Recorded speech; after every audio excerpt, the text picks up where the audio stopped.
Well, first thing I had for you guys, for anyone at the table or for Coach, talk about the journey this season has been. One of the things we brought up with Trinity Valley is, Texas teams in this Final Four. There's 3 of them, so it's a gauntlet out there in Texas. And to get to this tournament and then win to get into this Final Four, what's this journey been like for you and your guys? Yeah, I mean, historically, Texas has always been known as one of the powerhouses, not only for basketball, but for pretty much all sports. There's just so many great colleges, and they take athletics very seriously. So I don't think anyone's surprised that many teams made it to the Final Four. But obviously want to give a shout out to Region 14. Angelina was right there with South Plains. It was a great game. It would have been really cool to have 3 teams from Region 14 be in the Final Four, but having 3 teams from Texas is just as good. So just really proud of what our state accomplished this season.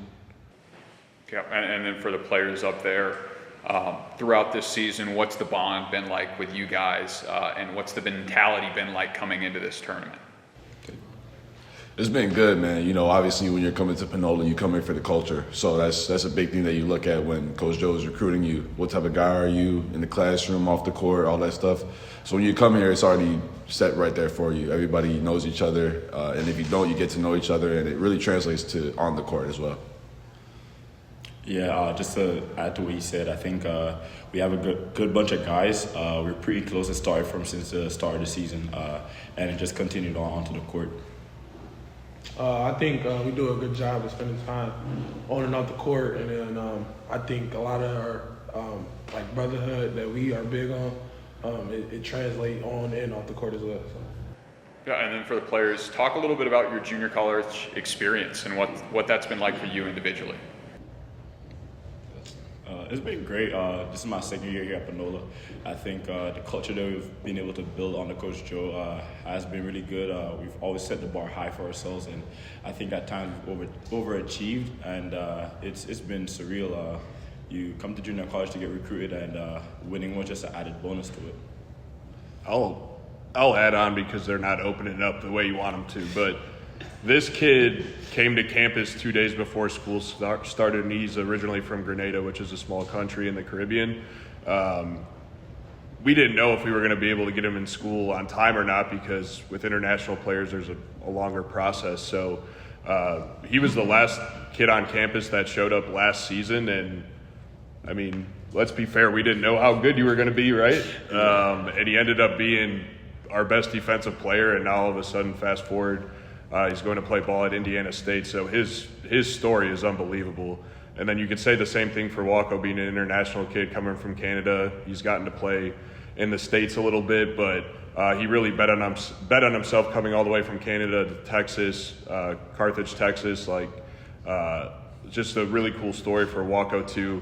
Also, freshman year, probably didn't play as much as he wanted to, playing behind some really good players. And what he's done this year, being a JUCO top 100 player and scoring 24 points in an Elite 8 game and helping us go to the Final Four. A lot of kids in the country would get down on themselves after what happened in his freshman year, but he put the work in, and there's a reason he's at the point where he is now. And then Coy, similar position. Freshman year didn't play as much as he wanted to. He betted himself, went the junior college route after playing Division I. Another JUCO top 100 player. All these guys sitting here with me right now are JUCO top 100 players. So they all bet on themselves, believed in me, believed in Panola. And I think the reason we're here right now is because they trusted the process and bought in. Go ahead. I agree. It's a revitalization, man. It's really not what most people would expect JUCO to be. Obviously, Panola is probably one of the better JUCOs in the country, but it's just been, you expect something cutthroat, maybe like a second or third option, but I'm really going to start recommending to my high school friends, hey, JUCO's a great option. There's a lot of good people, a lot of good basketball to be played. Like you said, I wasn't playing much in my freshman year because I really didn't realize how good JUCO actually was. And now I'm able to be a part of that, and it's been amazing. Me personally, I think JUCO is great. Just coming to JUCO, I think it helped me as a person on and off the court, and it also makes you bet on yourself and want to get better. Obviously, us going to Panola, or all of us going to Panola, it's not the best place to be, but it helps us mentally just going in the gym and just being able to lock in and focus and listen to what our coaches are saying and just buy in. Coach, you talked a little bit about that international aspect. We're seeing more and more international players integrate into the junior college game. So can you give us a bit of an inside look on how that recruiting process works to get some of those kids to your side? Well, everyone knows recruiting has completely shifted over the past decade or so. Like social media just connects you with people that you probably wouldn't have got connected with more than 10 years ago. So just networking, reaching out to the right people. Just a quick story, like we have another kid from Grenada on our team, a Kinde Redhead. We don't get him without making that connection to Nell St. Bernard. So it's really just kind of word of mouth, building relationships, knowing the right people, and then trusting the right people. I think specifically at Panola, it kind of started with Mike Nesbitt when I was an assistant. We had a kid from Cameroon, we had a kid from Paris, France, we had a kid from Belgium, we have another kid from Canada, we have a kid from the Netherlands. So I think Panola specifically, we built a really good network with people that we trust in different countries, and the international market is a very, very hotbed for top prospects right now. I think some of the top players in JUCO are international kids. So even just reflecting on this tournament, like the big Frank Phillips from Paris, number 14, Maddie, probably one of the best players I've ever seen, and that's another international kid. So I think for international kids, junior college is an incredible route to go right now.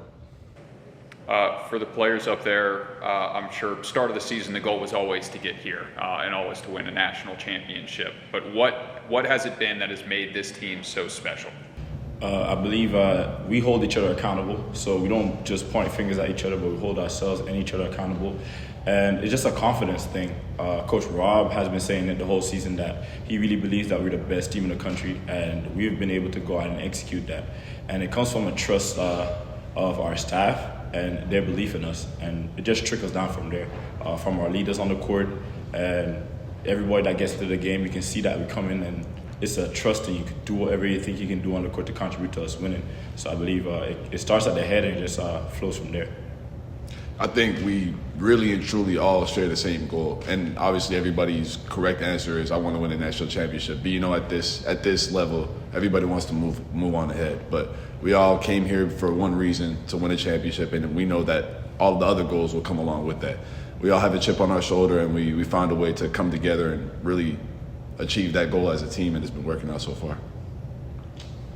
I think our biggest thing is trusting the process. I think we've been doing a great job with that, even though we've been having ups and downs throughout the season.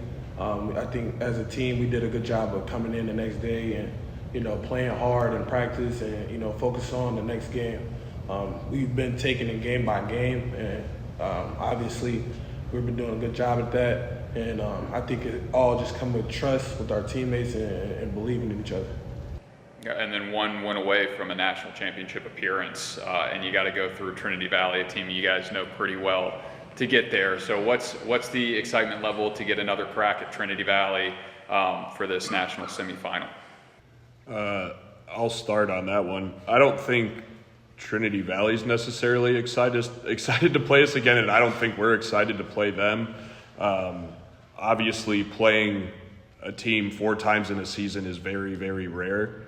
But now our coaching staff gets a little more rest because we've done this scout 3 times already. So we already got a 20-minute video edit already put together, and GH does an incredible job. I mean, he's got an encyclopedia of plays on the sideline that he opens up, and he's got 1,000 play calls. I mean, he runs an incredible offense. So as much as we scout them, they're always going to have new wrinkles and new stuff they're going to throw at us. But at the end of the day, it's coming down to personnel. Like, we've played each other 3 times.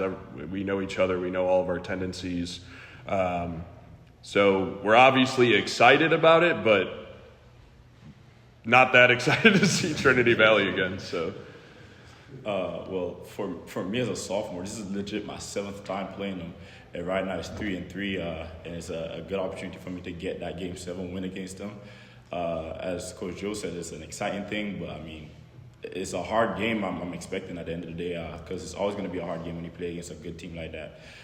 They have a good bunch of guys, and we have a tremendous amount of respect for them, and that's our approach to it. Respect all and fear none.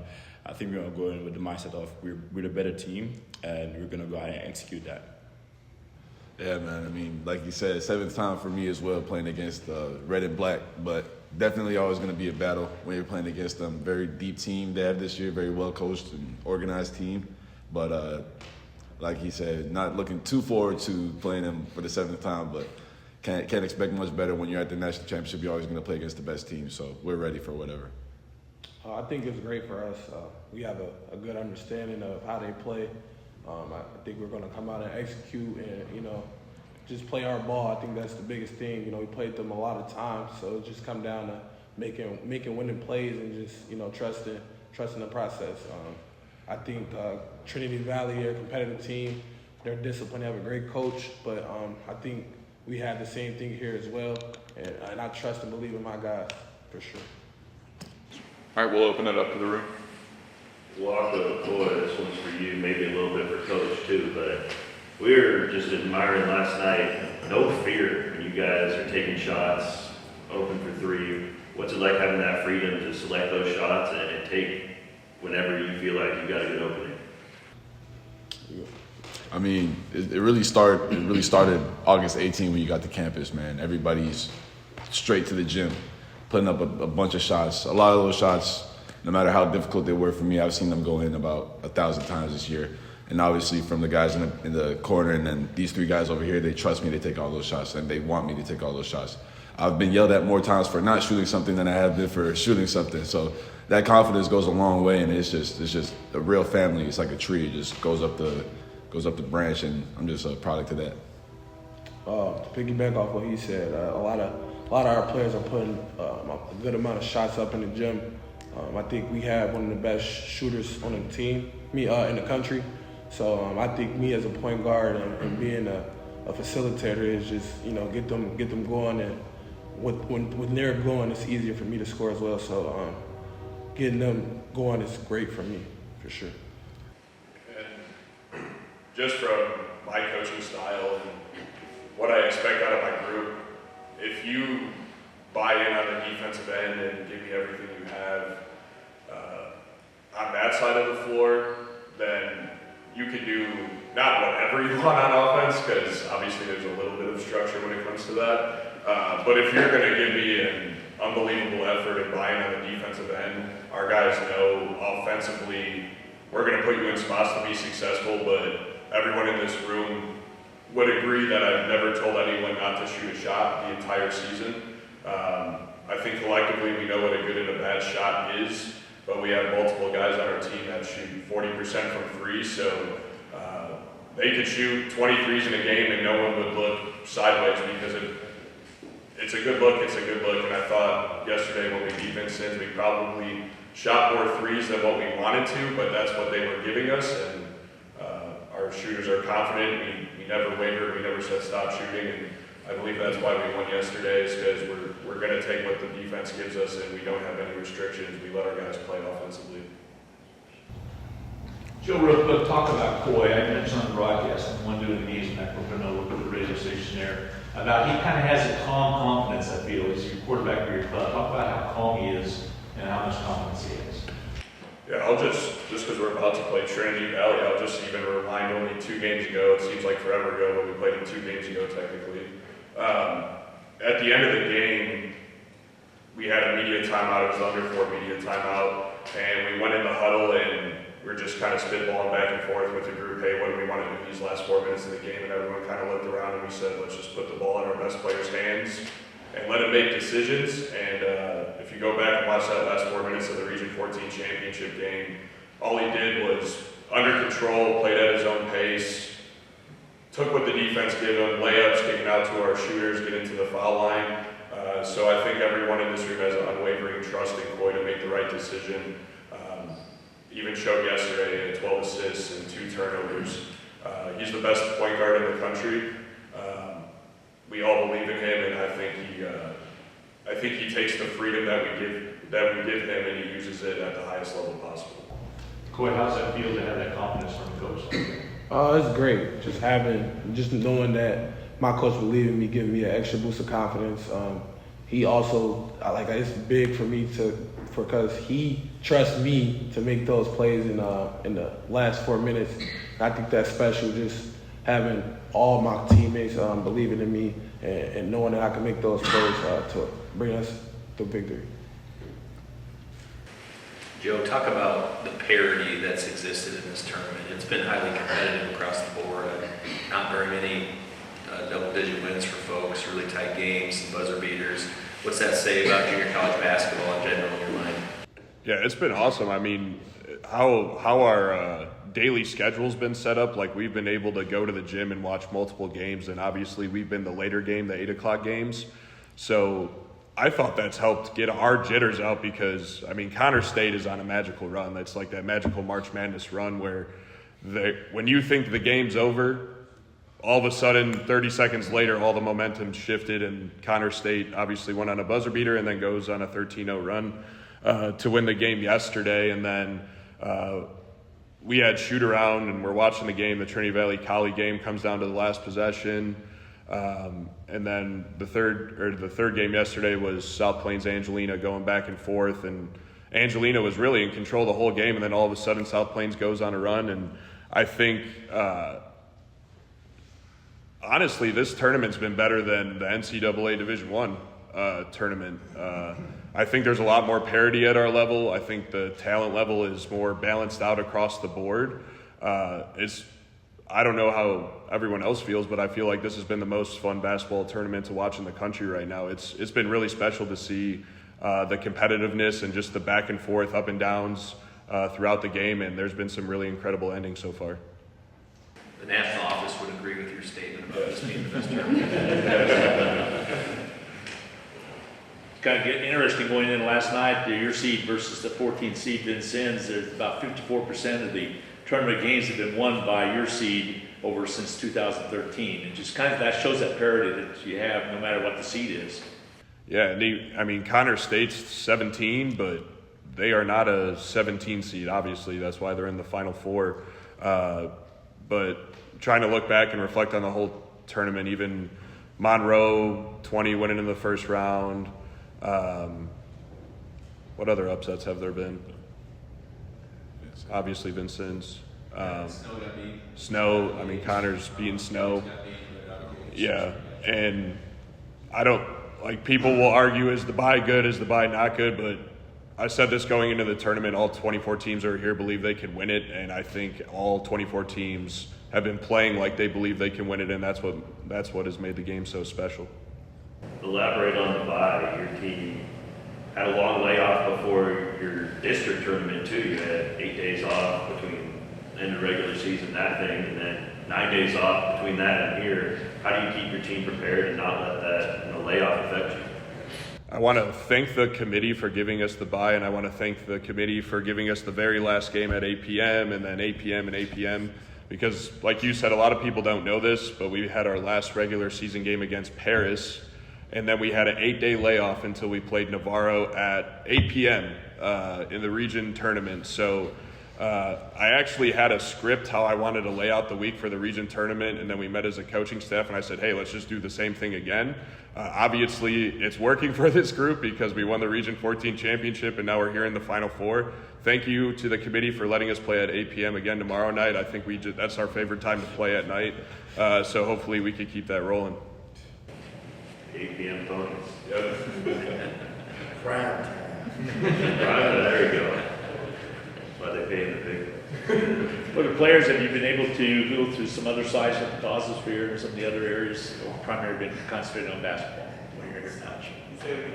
Have you been able to go to like the Causosphere or some of the other things around town, and like the schools and elementary schools while you've been here in Hutch? No, we haven't done much exploring, and I don't want to give the secret to our success, but there's 2 restaurants we've been going to on game days. So on Friday, we will be going to that restaurant for lunch, and then on Friday, we will be going to that restaurant for pregame dinner. We'll not tell Trinity Valley what those 2 restaurants are, but that will be our plan Friday. But no, we haven't been getting around and doing too much. Obviously, with how competitive the games are and playing back-to-back days, we try to stay off our feet as much as possible. So I know there's some cool things to do around here in Hutch, but ultimately this is a business trip, and we're trying to stay as locked in as possible. Yeah, I think we've been able to eliminate a lot of distractions as well. Guys have just been spending time together at the hotel, chilling with each other, gaming with each other, watching games together and everything like that. And I think that has brought into how much more locked in we've looked on the court than a lot of other teams. And it's good to have a coaching staff that holds you to that same standard. And it's always business as usual when we come to play in a tournament. Yeah, when you spend 2 years in Carthage, Texas, the standard is not very high. Going out to eat is definitely the highlight of your day in Carthage, Texas. So we're keeping it how it always is. Yeah, for sure. I think for me and a couple of my guys back there, we like the first day we came here, we stayed almost the whole day just watching basketball, and just seeing how anything can happen and just not taking anything for granted and just being ready and prepared for our next game. All right. Any closing statements before we wrap up? I know we're excited. It'll be good. We're excited to watch Connor State and South Plains go at it, and then we'll be ready to play at 8 p.m. So we'll see you guys Friday night. Perfect. Thank you. Congratulations.